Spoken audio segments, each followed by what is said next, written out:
Yo guys, what is up? Max in our Palworld video, and today we're going over the top 10 best pals in Palworld in my opinion. Now, this will include endgame pals. If you're looking for a early to mid-game pal video, I do have a separate video for that. This is going to be, in general, best pals in the game. Now, before we get into the tier list, I just got to give a bit of my criteria for making this list and my credentials. One, I've played I'm actually right now at 100 hours in Palworld, so I've played a fair bit of this game. I've caught all the pals that I could, and to make it on this list, I did a few things. One, I tallied up all of the stats of all of the pals, so I looked at their attacks, their defenses, and their health, and gave them all scores. So if you see a pal score, that is going to be the cumulative score when you take their health, their defense, and their HP all added up. But obviously that isn't everything in Palworld, because we've got usefulness. Every pal in this game comes with a certain pal partner skill, and we're going to also be factoring in the usefulness of that partner skill, and also just how much are you going to need these pals in your playthrough. How important are they to have on your team? With that, guys, I hope you enjoy the top 10 list, and with that, let's get right into it. So coming in at our number 10 spot is Orsurk. Now, Orsurk is the strongest lightning type in the game, which is not as strong as it sounds, because lightning is actually one of the weaker types in terms of general stats when it comes to these pals, but they are the strongest lightning type, and they come with Lord of Lightning, which is going to give them 20% increased damage to any of your lightning attacks, which just pairs perfectly with them being a great lightning attacker. They're the best electricity pal in the game for powering your base, and while fighting together, water pals drop more items when defeated, which is great for farming up those pal liquids, which you're going to need a lot of later on, and they are the number 10 spot. Now, if you want to go capture Orsurk, you're going to want to come to the very top of the map. A lot of the pals on this list are going to be in the very right corner. This island, you can come here during the day, is where you're going to see Orsurk. Coming in at our number 9 spot is Sweepa. Now, Sweepa has the lowest pal score on this entire list. However, it makes up for it with its saddle. Now, Sweepa can be ridden, which means that it's okay if it's the only pal in your party, because you can ride it. Because when you're using Sweepa, you're not going to want other pals in your party. You're just going to want other Swees in your party. Now, if we take a look real quick at my Sweepa, it currently has 430 attack and 370 defense. If I add more Swees to my party, now I went to 584 attack and 510 defense. These Swees increase my attack and my defense by a percentage for my Sweepa, and the more that I level them up, or the more that I condense them and increase their star rating, the more percentage that attack and defense are going to get. This can lead to Sweepa becoming one of the most powerful pals in the entire game. I forget the name of the YouTuber, but there's a great video on this kind of build / team synergy makes Sweepa really strong. The reason I have this at number 9 and not at a number 1 is because, one, it's not how I personally enjoy playing the game, and this is my tier list, and two, there's a lot of other pals that can do this kind of stacking as well. Sweepa does it the best from what I can tell, and that's why it's at our number 9 spot. But you can grab the Kelpsie Ignises or the Kelpsies to increase water or fire attack. You can do this with the bee pals and increase their attack by stacking a bunch of them. But Sweepa does seem to be the strongest at this. If you want to catch Sweepas or Swees, you can find them in this general vicinity around Investigator's Fork, which is at -220, -207. Coming in our number 8 spot is Warsect. Now, I was a bit torn between Warsect and Meanasting for this slot. Meanasting gives you a little bit more defense as part of its passive than Warsect does. However, Warsect adds fire damage to your attacks, and Warsect is the better overall pal. Warsect has slightly less defense than Meanasting, but is 20% more HP, and I think that HP more than makes up the difference. Plus, they give you more attack. Once you get the Warsect, at least for me, he just never really left my party. He's been in my party basically my whole time playing. He increases your defense, gives you more damage. He's really tough to kill. He's got a lot of HP, and he's just overall really great. He's obviously not the best pal because he's number 8, but he's all around really great. And if you're looking for a tanky pal to soak up some damage for you and improve your damage, he's fantastic. Warsect can be caught in this middle left island at around -675, -103. He also has a boss spawn that I recommend going to get the alpha version. That's at 159, -225. At our number 7 spot is Lylene, or Lylene Noct, and I just want to show you why this pal is so freaking great. So there, I just took a ton of damage. Let's say I'm in a boss fight, or I'm trying to capture a rare pal and I don't want to die. I pull up my Lylene, or Lylene Noct, use her passive, and now I just recovered 1000 HP, and that 1000 HP is at the base level that has no increases to its like star power. These pals are incredible. There is no way to heal besides your pals in this game, and Lylene, as far as I've found, is the best healer. There is Fellbat, who gives you lifesteal, but it's lifesteal based off of the amount of damage that you're dealing. So if you're not doing much damage to like a pal that's 10 levels higher than you, it's just not going to provide you with much HP.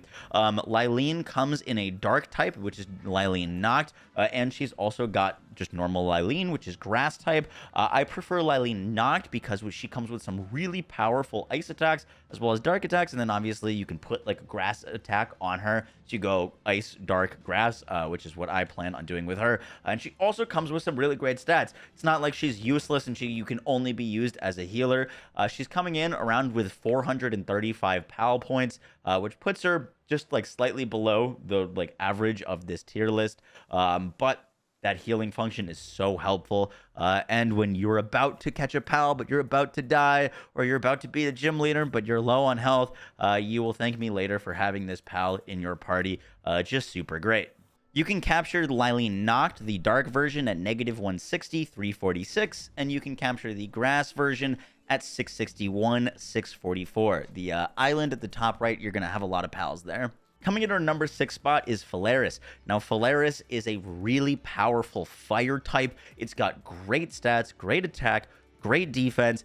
It is lacking a bit on the HP front, but the reason it is on this list is before you catch any of the legendary mounts, this is the fastest flying mount in the game that you can use. Phalaris, as soon as you capture one and make it saddle, which you can do so as early as level 38, this pal will not leave your party. I still use them even though I've caught some of the legendaries, which are a bit faster, but Phalaris is just the fastest non-legendary flyer in the game. Not only that, but they come with some great attacks. Yes, they're a little bit weaker when it comes to the HP, and that's why their PAL score is a little bit lower, but their offense and defense is great, and I just absolutely love them. Phalaris can also be caught in this island at the very top, around 672, 643. Coming in at our number 5 spot is Astegon. Now, this is my mining base. You can see that I've got 2 Astegons going at it right now.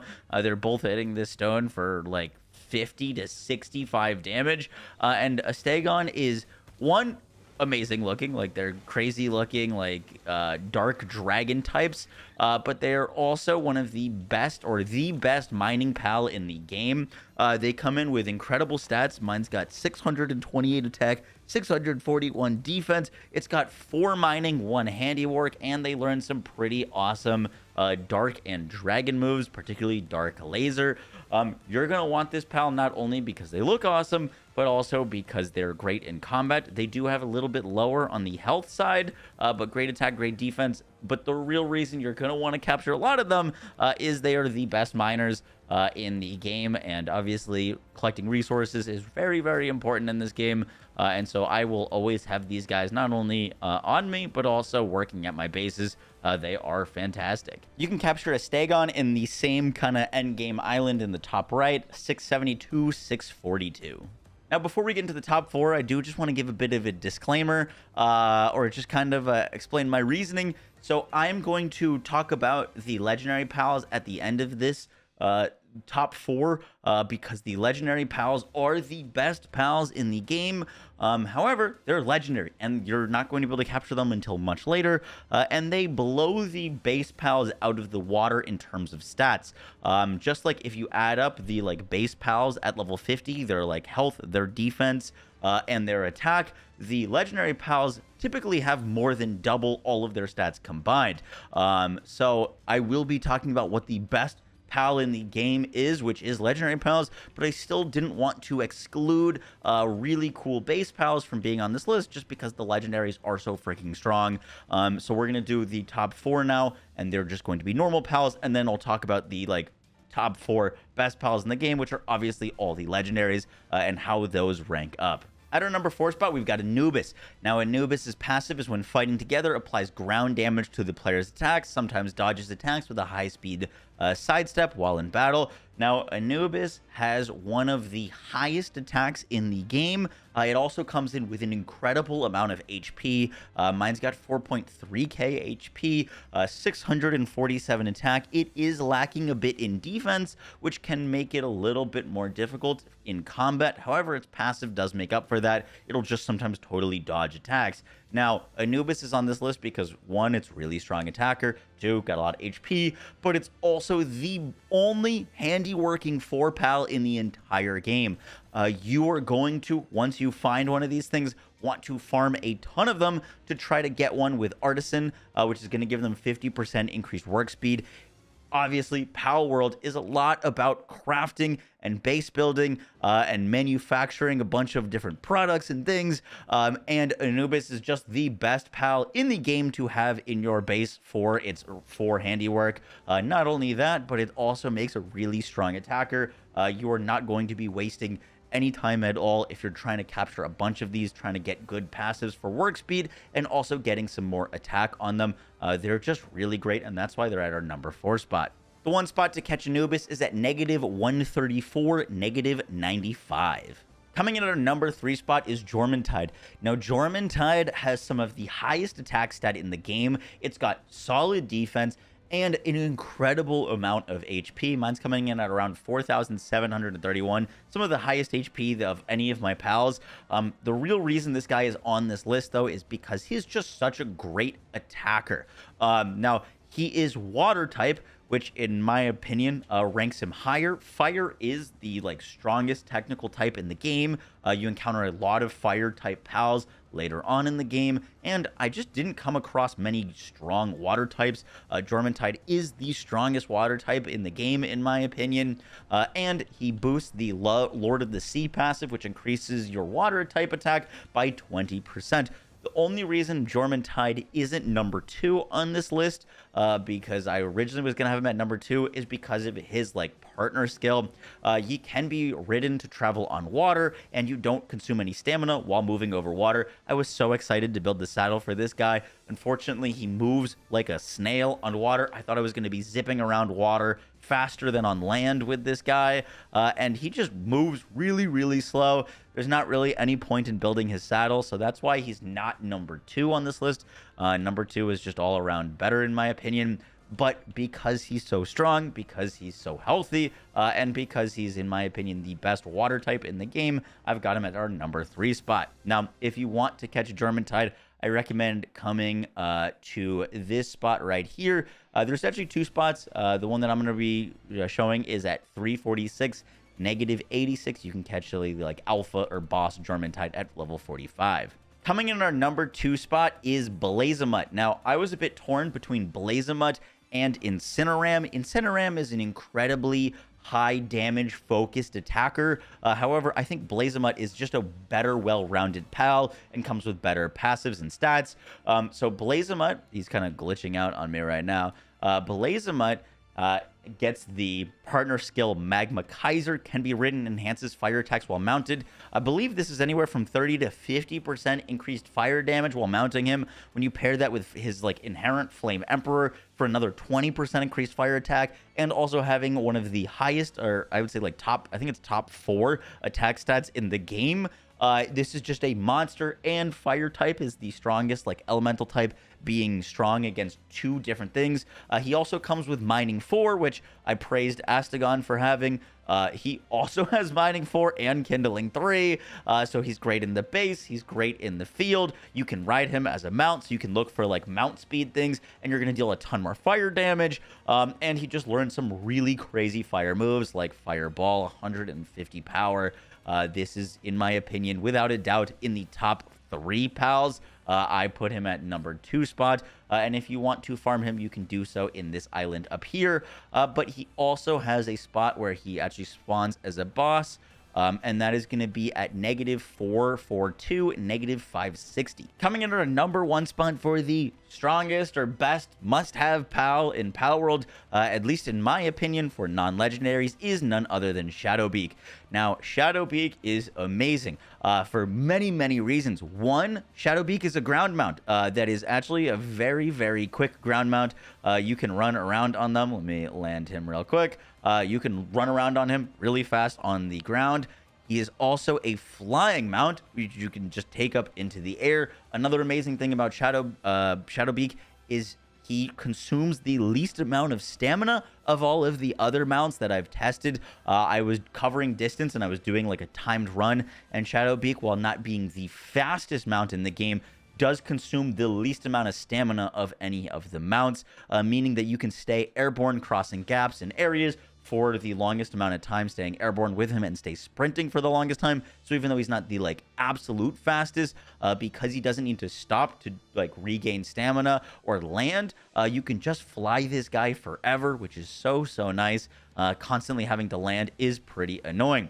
Now, in terms of Shadowbeak stats, Shadowbeak has fantastic all-around stats. Mine's got 4.3k HP, tons of attack, tons of defense. And while Shadowbeak isn't the best in any one particular category, when we add up all of his base values, he is the strongest all-around pal on this entire list. When you add up the attack, defense, and HP. Not only that, but he's the only pal that I've ever caught in this game that has a 160 damage attack move, barring the legendaries.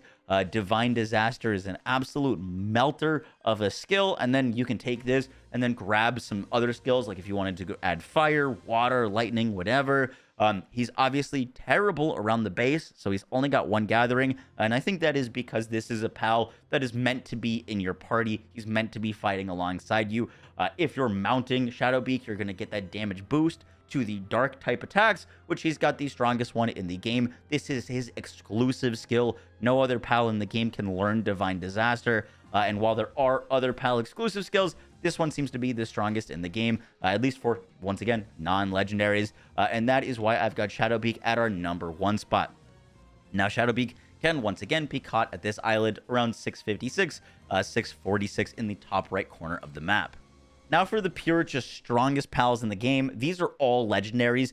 To give you an idea of just how strong these legendaries are in comparison to normal pals, my Shadowbeak, when you add up his health, his defense, and his attack, it gets him to around 5,400 total stat. When you take the weakest one of these guys, which is my Palladius, he has 10,000 stat. So the weakest legendary has more than double the total stats of the strongest non-legendary in the game. So like the reason I didn't include these guys in the original top 10 is because there's just nowhere close. And so I still wanted to include those like normal pals. But Palladius, Necromus, Frostallion, and Jet Dragon are insanely powerful. They blow everything else out of the water, and I would rank them in the order in terms of like their strength, as Palladius being the weakest of the legendaries. Necromus technically has some of the highest attack of the legendaries, but I don't rate him as highly as I rate Frostallion and Jet Dragon. The reason I rate Jet Dragon as the number 2 pal in the entire game is because he's got great attack, great defense, tons of HP, 10k HP, comes with Legend Divine Dragon. You can shoot missile launchers from his back, but the real reason that everyone is going to want to capture this pal is because it is the fastest flying mount in the game. Nothing even comes close. If you can get this guy with even more movement speed passives, you will be zooming throughout the map. But in my opinion, the strongest pal in the entire game, best pal, is Frostallion. Frostallion comes in with around close to 13,000 HP. It has the second best attack out of all of the legendaries, tons of defense, but this guy is just capable of soloing any other pal in the game. 13,000 HP is ridiculous, and it got incredible move sets. It's going to come with Ice Emperor to give that increased ice attack. When you're riding it, your attacks become ice, and you get enhanced ice attacks. And he's just, while he's not as fast as Jet Dragon, Just really, really cool to ride. You do this like ice cloud while you're riding around. You can spin around like insane movement, amazing mount, good on the ground, good in the air, and the highest HP value in the entire game, meaning that this pal can do many, many, many, many fights with you and just never kind of die. It's just the strongest pal in the game. And guys, that is going to do it for our list. I hope you enjoyed. It is currently 6 a.m. in the morning. I've been working on this list for over 11 hours now. So if you appreciated the video, I really do appreciate you dropping a like. I am going to go to sleep now, and I will catch y'all in the next one. Take care, guys. Peace.